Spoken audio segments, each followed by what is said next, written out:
Episode 2 of Lazarus begins with a closer look at this drug called Hapner. For Axel, he and his friends used to use it as a drug, which got them a little high. Everybody was using it in this way back in the day, even the kids, adding it to soda and staving off the depressive state of the world. Adding to this explosive cocktail is the allure of how cheap it all is, and the obvious pitfalls of peer pressure. As we now know, it's a terror that threatens to wipe out humanity forever.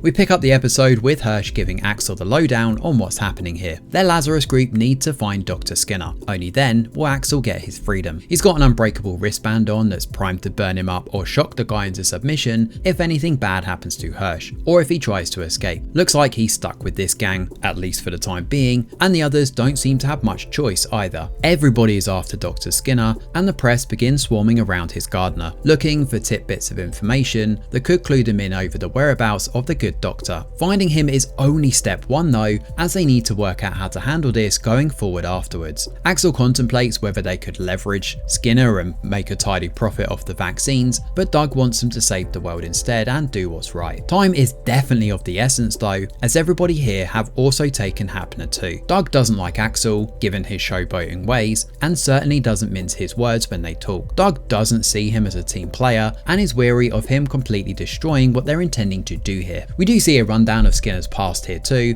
including his humbled life, winning the Nobel Prize 3 times, and working as a huge activist for world peace and stopping climate change. He's famous the world over, but he could also be frustrated under the hood, given none of the authorities take him seriously. This man is respected by the common people though, and he continues to do charity. Suddenly switching all of this up and deciding to become a mass maniac, turning his drug into the world's biggest killer, doesn't seem to track with his past record. Something doesn't add up here. Lazarus do get a lead though, stemming from a company that Dr. Skinner bought a survival shelter from 8 years back.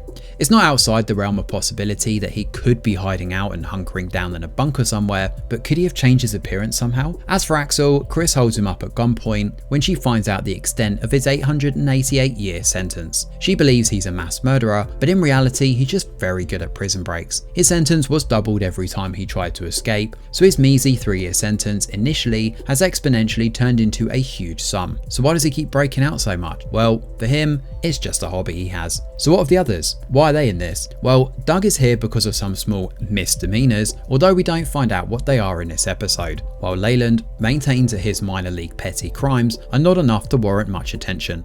Elena though is a different kettle of fish. She's a notorious hacker who has committed numerous crimes on a global scale. She's the biggest wildcard on the team, which is ironic given she's also the most timid and quiet.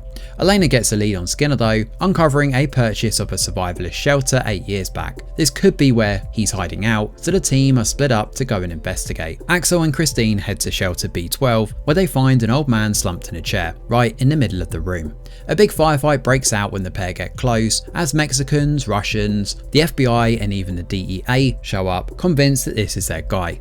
Elsewhere, Doug and Leyland show up at the main office in shelter area B, but 2 debt collectors arrive looking for someone called Kobayashi, given they're owed money. We don't know that initially though, but things are soon ironed out with a bit of a chat. So after some deliberation, we learn that Kobayashi is actually the man in this chair. He's absolutely hit rock bottom. He took Hapner initially to try and kill himself, but his effects were too tame and it didn't work.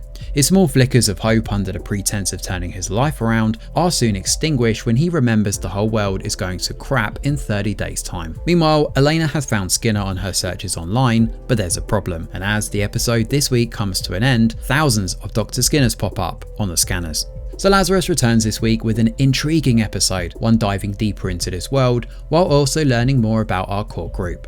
Splitting the team up is a smart move here, especially as it allows us to get acquainted with the team in a bit more detail. Each of this squad have been assembled because of their misdemeanors, and the quip about them being superheroes is pretty ironic because, in essence, these guys are like the Suicide Squad for the way they've been thrown into this with no way out. The end goal here is going to be Dr. Skinner of course, but it's still unclear exactly how they'll convince him to make a vaccine.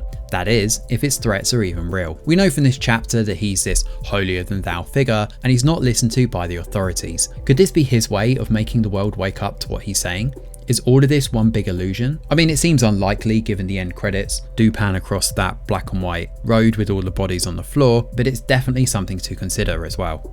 The ending hints that things are going to get a lot more weird and trippy before this is said and done though, but we'll have to wait and see where this one goes next. Thanks for watching, and do let us know your thoughts in the comments below.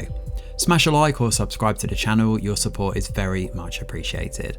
I'm Greg Wheeler, and from all of us over here at The Review Geek, we'll see you on the next video.